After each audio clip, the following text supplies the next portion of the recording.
What side did you take, Halen or Roth? Van Halen. He's a cop. Welcome to Watch Mojo. And today we're counting down our picks for the top 10 guitarist vocalist feuds. You get a love triangle, you know? Fleetwood Mac situation. Although there was 4 of them, so more of a love square. For this list, we'll be looking at the most volatile feuds between singers and guitarists in music history. Any reported beefs between a vocalist and a singer in the same band were considered for this list. Did we miss any notable feuds? Let us know in the comments below. Number 10. Ritchie Blackmore and Ian Gillan. Deep Purple. Deep Purple's late 60s and early 70s run was a massive success, in no small part due to the musicianship and artistic direction cultivated by vocalist Ian Gillan and guitarist Ritchie Blackmore.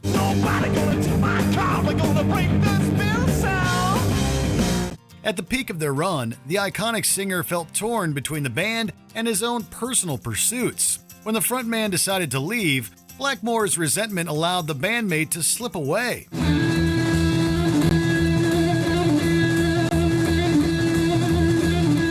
In the years after, the guitarist carried on without Gillan until he decided to try his luck with Rainbow.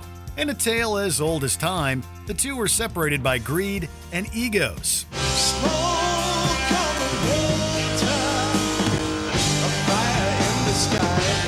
Years later, the two put their differences aside for a brief Deep Purple reunion. Number 9. Paul Simon and Art Garfunkel. Simon and Garfunkel. Paul Simon and Art Garfunkel were the premier music duo of their era, with hits spanning from The Sound of Silence to Bridge Over Troubled Water. In restless dreams I walked alone. Despite their easygoing folk and rock stylings, a passive-aggressive feud developed between the two. This largely came down to Simon, the guitarist and main songwriter, holding a firm control over the group's output. God bless you, please, Mrs. Robinson. Heaven holds a place for those who pray. Wanting to explore other avenues, Garfunkel pursued an acting career in the early 70s and later recorded songs without his former partner. In turn, Simon shifted gears to a fruitful solo career. Like a bridge over troubled water. Several sporadic reunions happened in the ensuing years, but it's fair to say that their appearances together are mostly professional. Number 8. Vivian Campbell and Ronnie James Dio. Dio. Dio energized the hard rock and metal scene in the 80s with the titular singer's unmistakable voice, accompanied by guitarist Vivian Campbell during the group's most successful period. In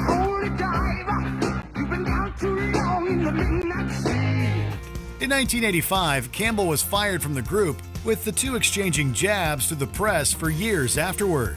Apparently, the two disagreed about almost everything, with creative and financial disputes being the least of their problems.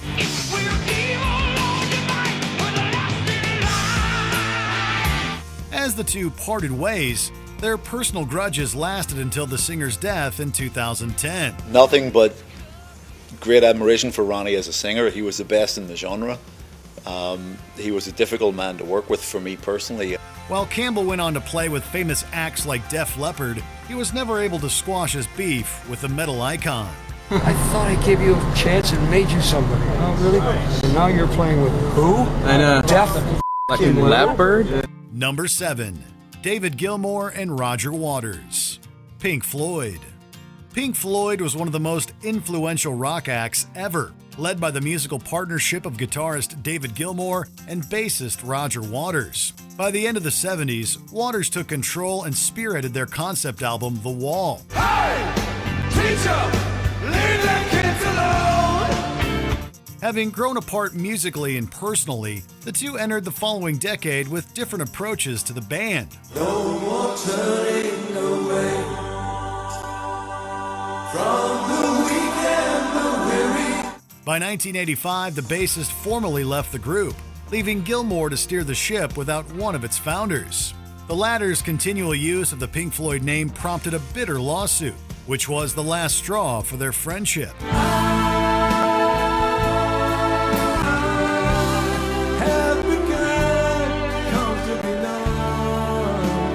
Aside from a one-off performance in 2005, the two prefer to avoid each other as much as possible. Number 6. Eddie Van Halen and David Lee Roth. Van Halen. Who said that? Baby, how you been? Van Halen's second lead vocalist, David Lee Roth, craved the spotlight with his on-stage antics, while Eddie Van Halen provided sick guitar solos.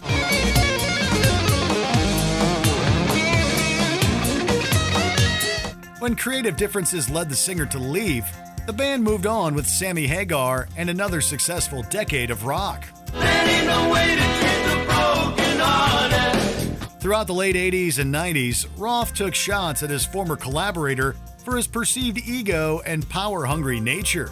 Eddie Van Halen rarely replied, opting instead to let his guitar do the talking. Despite the acrimonious split, various would-be reunions and publicity stunts made people wonder if the former bandmates would ever properly reconcile. In 2007, they put aside their differences to reimagine Van Halen and carried on until the guitarist's death in 2020.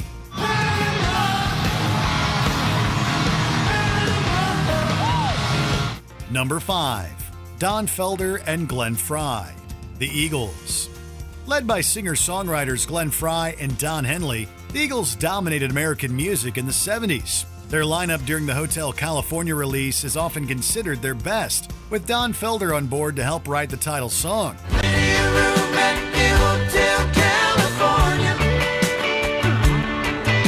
Also serving as rhythm guitarist, Frey developed a variety of issues with the lead guitarist on and off stage.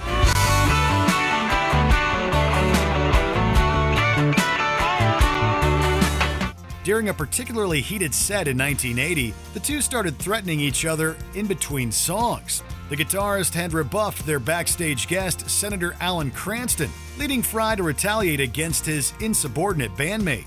Both men walked off the stage and effectively put the band into an indefinite hiatus. I gotta know if your sweet love is gonna save me.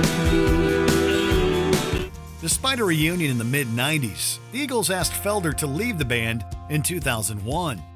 Number 4. Dave and Ray Davies. The Kinks. The Kinks emerged from the British invasion with their own blend of distorted rock music. Powered by the Davies brothers, the band teetered on the brink of destruction during their heyday.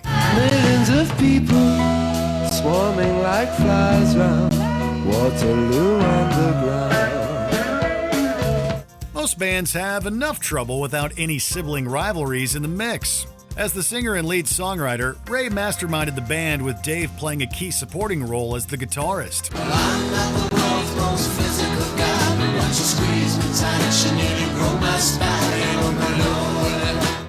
While the former went through a grueling marriage and mental breakdown, the brothers' building animosity over creative control nearly burst. One of the many fights between the two revolved around their song, You Really Got Me. Specifically, who was responsible for the iconic guitar sound. Girl, you really got me going. You got me so I don't know what I'm doing. To this day, fans of the Kinks remain hopeful for an official reunion. Number 3. Lindsey Buckingham and Stevie Nicks. Fleetwood Mac. When they joined Fleetwood Mac in 1974, Lindsey Buckingham and Stevie Nicks brought a considerable amount of personal and professional baggage with them. Stevie didn't really find her voice until she and Lindsey joined Fleetwood Mac. And that's the thing. Can't be your best self until you find your tribe. Throughout their time in the band, the two songwriters wrote a series of hits directly addressing their relationship. For example, their respective contributions to the album Rumors are almost all in reference to their breakup.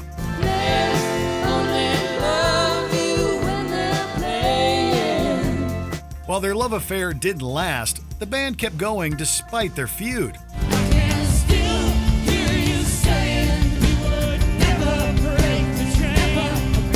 In recent years, Buckingham was kicked out of the band, sparking stories that the conflict never went away. Whether or not the two still hate each other, their intense bond generated a long chain of classics. You can go your own way. Number 2. John Lennon and Paul McCartney. The Beatles. The quintessential songwriting partnership of the 20th century began when John Lennon met Paul McCartney. Help me if you can, I'm feeling down. After a decade of musical experimentation, their friendship began to break down. While the prevailing rumor was that Lennon's partner Yoko Ono broke them up, the real story is much more complex. Hey Jude, don't make it back. McCartney assumed a leadership role after their manager Brian Epstein died in 1967, leading to animosity between the two about their future. Don't let me down. The slow burn feud grew until 1970, at which point the two musicians had other musical pursuits in mind. Most of the lingering bad feelings came out in their separate solo careers, as the two dissed each other through song. The sound you make is music to my ear. The ill feelings continued until the mid to late 70s, shortly before Lennon's tragic death. Before we unveil our top pick, here are a few honorable mentions. Axl Rose and Slash, Guns N' Roses. The rockers clashed when the former made the band a musical dictatorship.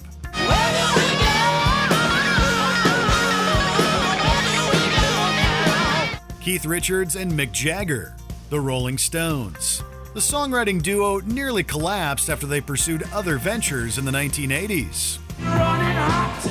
You got me Ricky, I don't know my job. Jimmy Page and Robert Plant, Led Zeppelin. The forces behind the band could never agree after their initial 1980 breakup.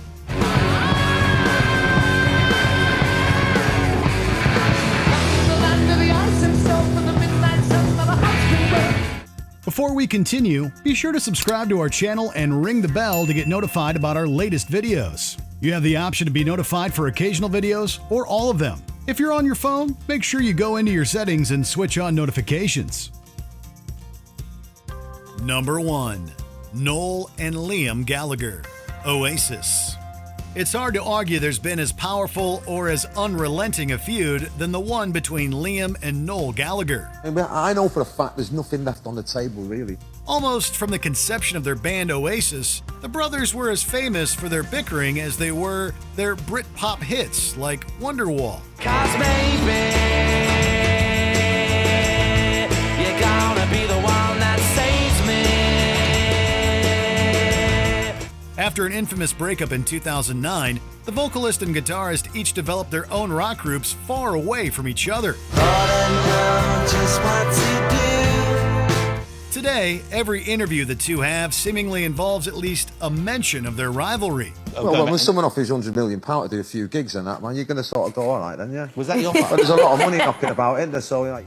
Considering the fuel they've each thrown onto the fire over the years, there's little chance the brothers will be getting back together anytime soon. So Sally can wait. She knows it's too late.